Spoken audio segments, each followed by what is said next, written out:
আজকে বিয়ে হওয়ার সাথে সাথে ওই সুইটিরও ছুটির ঘন্টা বেজে গেছে।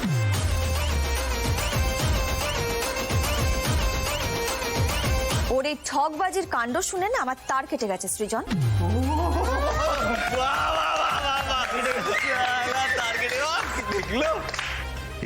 এই তো এই পণ্যাটাই, এই তার কাটা পণ্যাটাই আমার চাই। পণ্যা, এবার তুমি প্লিজ সুইটিকে দত্তবাড়ি থেকে তাড়াও। বন্যা, শুধু তাই নয়, তোমাকে একটা ব্যাপার জানিয়ে রাখি, কৃষ্ণা কিন্তু তোমাকে সৃজনে বউ হিসেবে মানতে চাইবে না। তুমি বাড়ি ঢুকতে না ঢুকতেই ও কিন্তু বড় রকমের নাটক শুরু করে দেবে। এসব কথা এখন থাক। না না, যেটি বলে রাখাই উচিত, কারণ মাঝের পর কি কাণ্ড করবে কে জানে বল। চিন্তা করো না বর্ষা, আপনি যখন একবার দাঁড়িয়ে থেকে আমার বিয়েটা দিয়েছেন তখন এই পুরো দায়িত্ব আমার উপরেই ছেড়ে দিন কাকু। কাকু? তুমি আমাকে এখনো কাকু বলে ডাকবে পড়না? বাবা বলো। তোমার মুখে আবার বাবা ডাকটা শোনার জন্য আমি কতদিন ধরে অপেক্ষা করে বসে আছি। আবার বাবার ডাক মানে? আমি তো আপনাকে প্রথম থেকে কাকু বলেই ডাকি। ব্যাস, বাবা ছড়িয়ে দিল।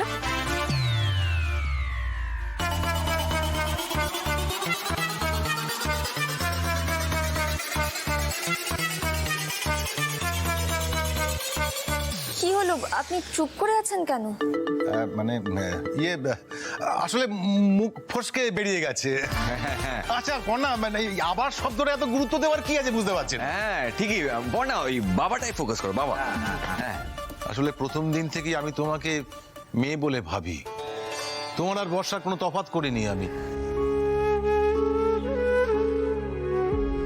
আমি খুব করে চেয়েছিলাম তোমার সঙ্গে সৃজনের যাতে বিয়ে হয়। জানো পর্ণা, আমার না খুব মেয়ের শখ ছিল, কিন্তু প্রথমে অয়ন এলো, তারপর সৃজন, তারপর চয়ন, একটাও মেয়ে আসছে না বাড়িতে। আমার খুব মন খারাপ। আরে এতগুলো ছেলের পাল নিয়ে কি করবো আমি? হ্যাঁ, কি করবো আমরা? এদিকে তখন বড়দা লাফাচ্ছে এদের দত্তবাড়ির ছেলেদের নিয়ে আর্মিতে একটা আলাদা ব্যাটালিয়ন তৈরি করবে।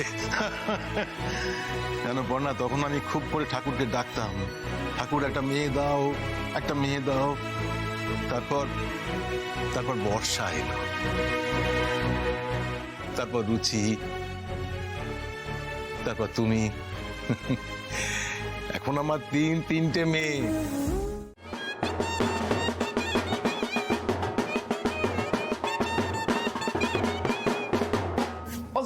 হ্যাঁ, কথা বলি। হ্যাঁ বল না। দেখো, ফাইনালি বিয়েটা হয়ে গেল, বন্যা দিকে ঠিক টাইমে আমরা গাড়িতেও তুলতে পারলাম। তাহলে এবার খাওয়ানোর ব্যাপারটা কি হবে? না মানে এমনি বললাম আর কি। আরে বাবা, সৃজনার মনটা খুব বড়, বুঝলি না? খাওয়া যখন বলছি নিশ্চয়ই খাওয়াবে। আচ্ছা, আমি একটা কথা বলতে চাই। আমি কিন্তু রুচিদির মুখে শুনেছি যে সৃজন নাকি খুবই কিপটে ছিল। তবে আজকে কিন্তু সবার সামনে দাঁড়িয়ে আমি একটা কথা বলে দিচ্ছি, সৃজন আর কিপটে নেই। হ্যাঁ,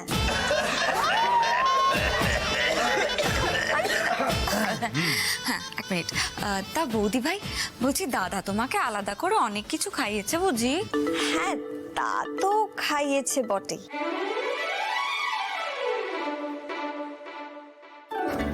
আপনি বলুন কি খাবেন? আমি পরোটা মাংস।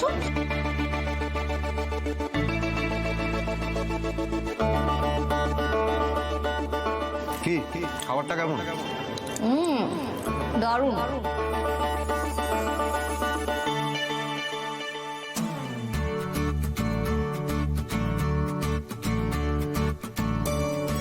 মেজদা, বলো না পণ্যা, সত্যি সত্যি আর কিছু বলার নেই তোমার? আমি তোমাকে ভালোবাসি সৃজন, খুব খুব ভালোবাসি।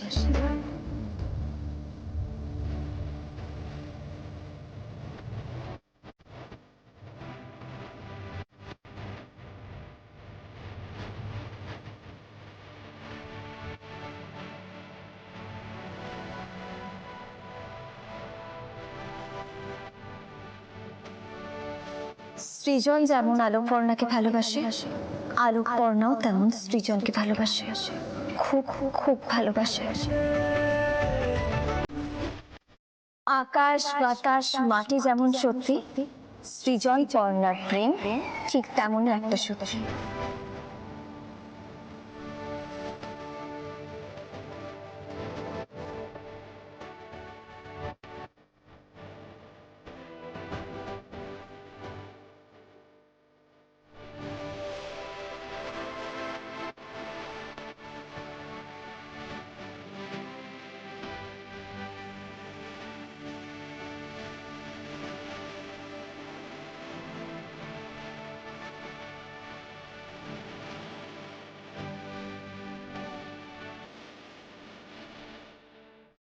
পর্ণা, আমরা এই বিগ্রহকে সাক্ষী রেখে প্রতিজ্ঞা করি চলো, যে যতই বাধা বিপত্তি আসুক না কেন আমরা একে অপরের হাত কখনো ছাড়বো না।